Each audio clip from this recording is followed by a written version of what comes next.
Sortie des théâtres parisiens. Parmi les spectateurs, un groupe de Viry-Châtillon. Ils sont venus grâce à l'association Culture du Cœur. Et à la fin de la soirée, ils ne boudent pas leur plaisir.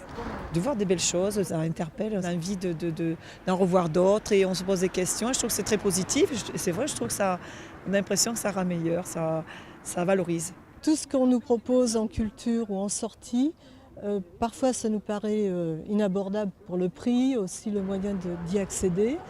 Et par la formule que nous avons, on est heureux. Culture du cœur, ça permet en fait de créer du lien social les uns avec les autres. Moi, par exemple, je viens d'arriver à Viry-Châtillon. Je ne connaissais personne. Donc là, on est 9, il me semble. Et voilà, je suis contente. Je rencontre des gens de mon quartier, de ma ville. Et c'était tout ce que j'attendais. Depuis 1998, Culture du Cœur favorise ainsi l'accès des plus démunis à la culture. Théâtre, cirque, salle de concert, cinéma, des partenaires mettent des places gratuites à la disposition de l'association. Nous pensons que pouvoir accéder à la culture, c'est un droit.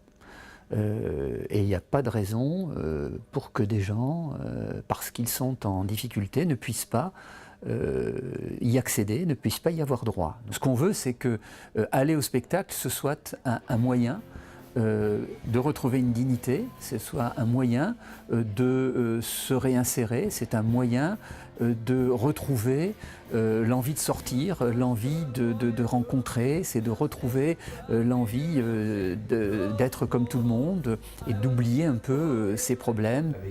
Pour faciliter l'accès à la culture, l'association organise des formations à la médiation culturelle dans ses locaux de Montrouge. Le médiateur qui nous fait assez peur, c'est celui qui va dire « va à l'opéra, c'est bon pour toi ».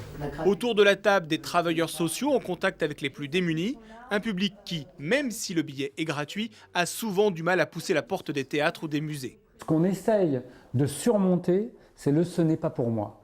C'est véritablement ça, c'est l'idée très stigmatisante pour les publics que les contenus qui leur est proposés dans les lieux culturels ne sont pas pour eux. Je pense que quelqu'un qui, par exemple, se retrouve devant un tableau à certains moments et dit « moi, je n'ai jamais rien compris à ce tableau et toi », c'est déjà une situation désinhibante en soi. Je pense que quelqu'un qui fait lire des textes à une table, des passages d'une pièce de spectacle, avant d'aller les voir, positionne le futur spectateur dans une position critique, dès le départ.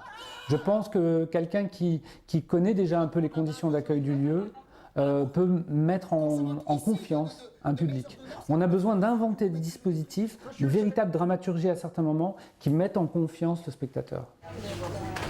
Épicerie sociale de Brétigny-sur-Orge. Des familles dans le besoin remplissent leur panier pour quelques euros. Depuis 1 an, Luc, bénévole à Culture du Cœur, leur propose également des spectacles gratuits. Les bénéficiaires sont de plus en plus nombreux et les échanges se multiplient.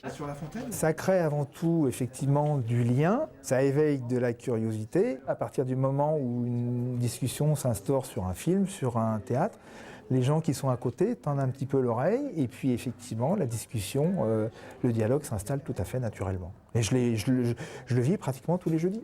Ce contact avec les gens, ça peut devenir des discussions sur ce qu'ils sont, ce qu'ils ont envie, leurs enfants, la famille. Donc ça c'est très très important.